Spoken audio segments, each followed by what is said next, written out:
Magandang araw po sa inyo lahat. Ngayon ay nandito po ako muli upang magturo po sa inyo ng simpleng pang-ulam at the same time ay magbigay sa inyo ng tips kung paano nyo ito mapapagkakitaan. Ito ay ang skinless longganisa. Pwede nyo itong idagdag doon sa una kong video na homemade lumpiang Shanghai. So, namalengke kami kaninang madaling araw para sigurado ang aming mabibili, sariwa at bagong katay. Kasi kami pong pamilya, lalo na po ang aking mga chikiting, ay mahilig po sa longganisa. Pero hindi po kami basta-basta makabili kasi hindi kami sigurado dun sa karning ginamit o yung pagkakagawa. Kung kayo ay kagaya namin na hindi basta-basta makabili ng longganisa, dito sa bidyong ito, ituturo ko sa inyo kung paano gumawa ng longganisa at the same time ay ituturo ko rin sa inyo kung paano ito pagkakakitaan. Kaya kung interesado ka sa ganitong video, pwede kang mag-like, pwede ka din mag-share, at pwede ka din mag-subscribe. Huwag mo na din kalimutan, pindutin ang bell upang ma-notify ka sa susunod ko pang mga video. Kaya samahan mo ako at sabayan ako sa aking pagluluto.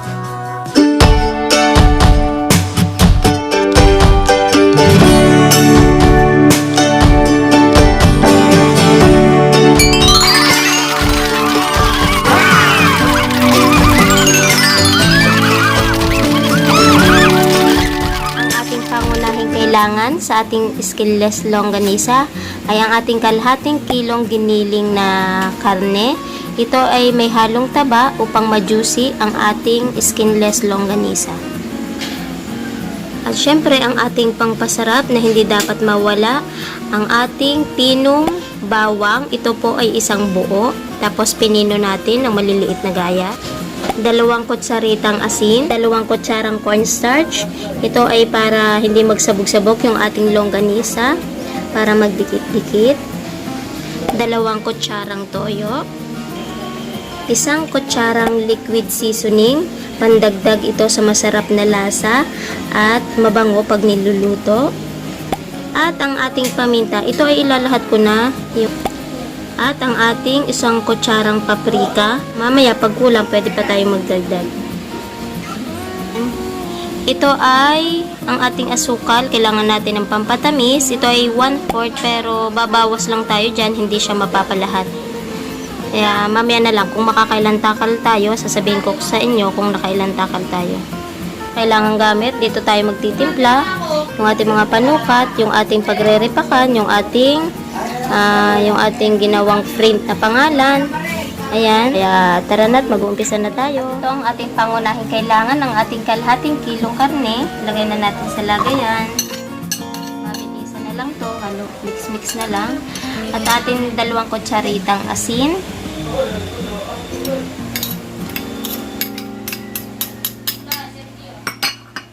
2 kutsarang cornstarch.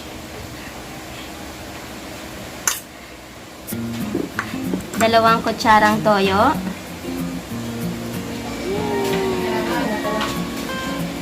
Ang ating 1 kutsarang liquid seasoning.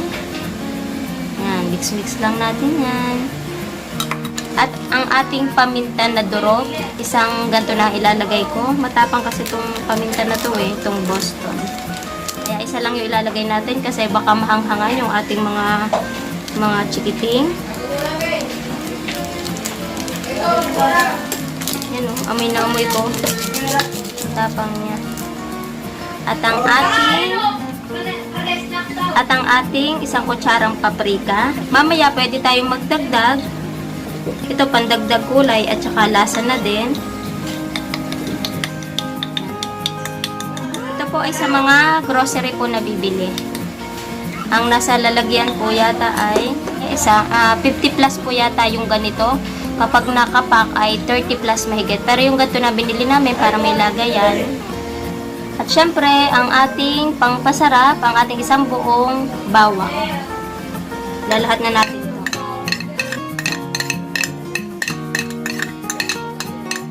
Gagayatin nyo lang po ng pino guys.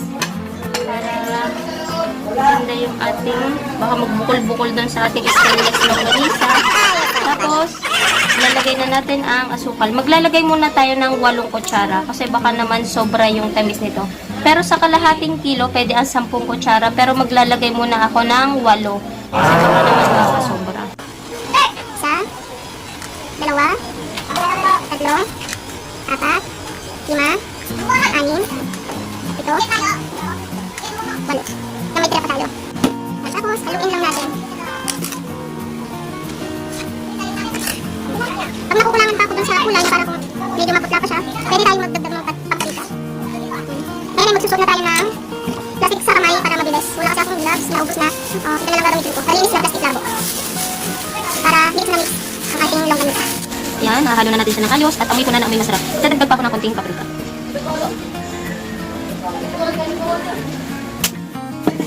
Haluin lang natin ng ayos. Pag halukan muna, pwede na natin itong balutin. Tapos mag-uuna ulit tayo ng pabalot para malagay na natin sa freezer. Tapos may prito natin mamaya. Ang bango-bango niya, guys. Kaya ngayon, hindi na tayo kakabahang kumain ng longganisa kasi sigurado na tayo sa ating gawa. Kasi tayo na mismo yung gumawa. Kaya kayo mga misis dyan, pwede kayong magawa ng inyong sariling longganisa at pwede nyo rin pagkakitaan. Sabi ko kanina, no, may Shanghai na tayo, may video na tayo ng Shanghai. Pwede nyo i-frozen na tinda. Ngayon naman, nadagdag ang ating skinless longganisa. Frozen food. Kung ano naman dyan, yung pang-ulam nyo sa bahay, may madudukot kayong ulam. Lalong-lalo na kung meron kayong estudyante. Para sigurado kayo doon sa inyong timpla.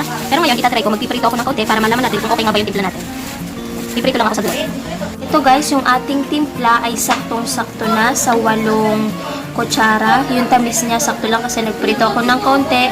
Ay talagang may re-recommenda ko po sa inyo guys, mga misis, na talaga pong masarap. Kaya kayo ay huwag nang magpatumpik-tumpik pat kayo ay magawa na ng inyong sariling longganisa. At hindi kayo mapapahiya at pwede nyo rin itong pagkakakitaan. Dito po sa paprika, wala naman pong masama kung kayo mapadami o huwag naman po masyadong madami. 2 kutsara sa kalahating kilo ay lasa na siya. Kaya pwede na yan, 2 kutsara. At ang ating 8 kutsarang asukal. Pero depende sa inyo yon. Kung gusto nyo pa ng mas matamis, pwede pa kayong magdagdag hanggang 10 kutsara. Pero ako, 8 lang. Tama. Okay guys, tayo ay tapos na. Nahalo na natin lahat ang ating skinless longganisa. At ang ating plastic ng ice candy. Nakalimutan kong banggitin kung saan ako magbabalot kanina. Dito ako magbabalot. Ang size nito ay 1 1/4 by 10. At ito, yan. Ito yung ating panukat. Ang size ng ating panukat ay 1/8 cup ang ating pagsusukatan. Kasi yung gramuhan namin ay nasira. Kaya ito ang gagamitin ko, 1/8 cup. Tsaka ang ating ripakan. Yan. So, ngayon mag-umpisa na tayo. Yan. Ito ang gagawin lang natin at ibubuhal lang natin sa dulo. Mamaya, gugupitin natin ito. Yan. Yan. Tapos ay talagang natin ganun.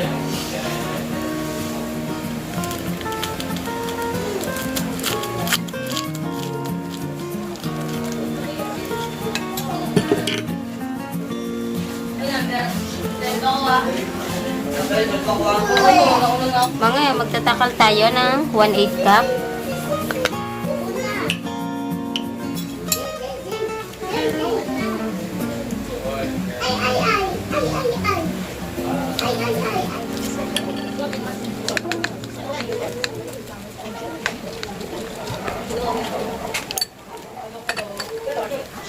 Bubuhol natin ulit yung dulo. Yan.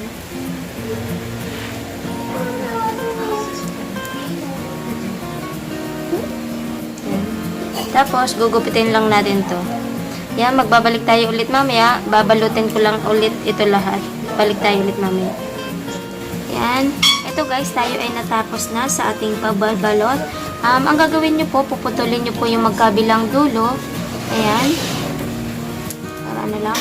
Tayo po ay nakaben 24 pieces. At syempre, tayo ay magkokosting ulit para alam natin ang ating naging puhunan at kung magkano natin dapat ibenta. Kaya, ang ating mga nagamit, ang ating puhunan ay, ang ating tuo sa karne ay 95 pesos lang. Ang bili namin sa 1 kilo ay 185.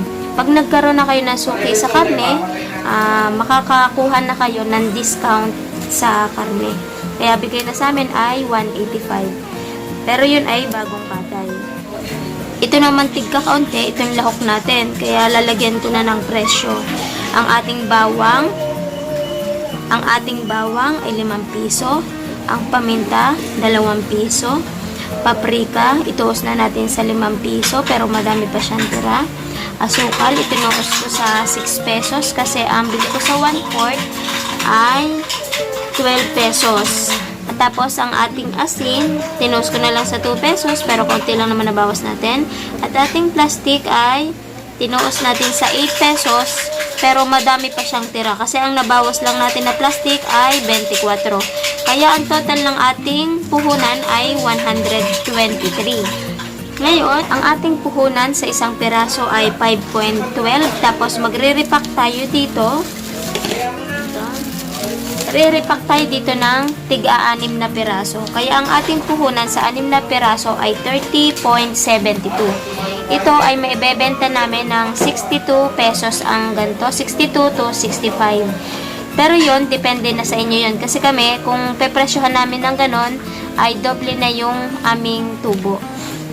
Kaya, nasa sa inyo pa rin yun kung magkano ang ipepresyo ninyo. Kaya, naibigay na namin sa inyo kung magkano yung aming naging puhunan at saka yung magiging tubo. Nakadepende na po sa inyo yun.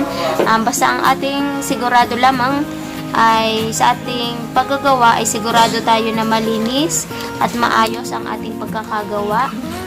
At syempre, ngayon makakakain na tayo ng safe na longganisa kasi alam natin na tayo mismo yung nagawa.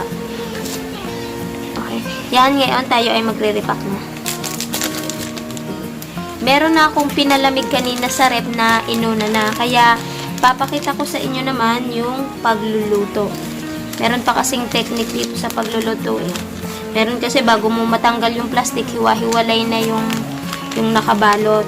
Kaya mamaya, ipapakita ko sa inyo kung paano siya tanggalan ng plastic. Balutan lang natin to. 2, 4, 5 and 6.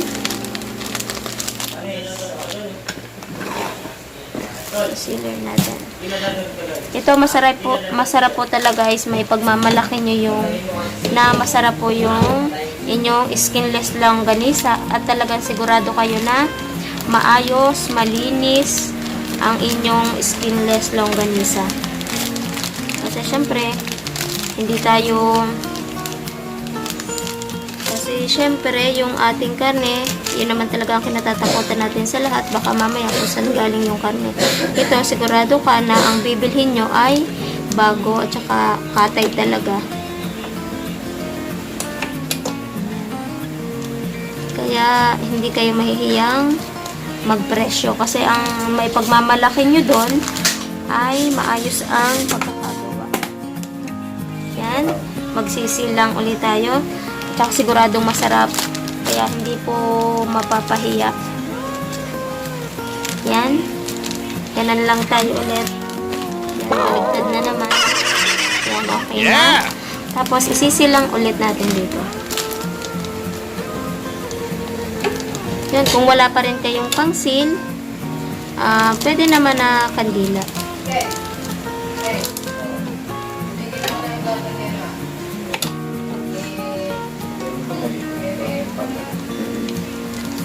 Yan. Okay na ang ating repack. Ang gandang tingnan. Maganda na, masarap pa. Ito, yan na yung 6 pieces natin. Ang ating skinless longganisa. Ang ating homemade skinless longganisa. Depende sa inyo kung ano kung gusto niyo lagyan ng pangalan nyo. At CP number, ito po ay para halimbawa kung may umorder sa inyo ng mas marami o kung mayroong gustong umorder sa inyo, makokontak kayo. Siyempre, kapag anong wholesale, magbabawas na kayo ng presyo. Depende na yon sa inyong pag-uusap. Basta ang mahalaga po dito, tayo ay marunong ng magluto ng skinless longganisa, pang bahay man o pang negosyo. Okay, ngayon naman tayo ay magluluto na kasi yung una-una natin binalot ay na-frozen na. Okay? Yan. Kailangan nyo muna siyang ilublob sa tubig para mabilis siyang matanggal sa pagkakadikit. Kasi yung iba, hindi pa siya alam, tinatanggalan na ng balat, halos madurog na yung laman, bago pa matanggal ang balat. Kaya isaw-saw nyo muna siya sa tubig. Yan, bago siya, isaw-saw muna sa tubig, tapos Gupitin yung dulo. Madali na siyang matatanggal dun sa balat. Yan. Meron kasi kapag mahirap na siyang tanggalin. Kaya kailangan nyo munang ilublob siya sa tubig. Okay na siya. Madali na siyang lumabas sa lalagyan. Yan, isasalang na natin. Lagay na natin. Dahil frozen pa siya, maglalagay muna tayo ng kaunting tubig. Mga 2 kutsara lang. Kasi frozen yung karne natin, para maluto muna yung karne. Paigahin lang natin yan.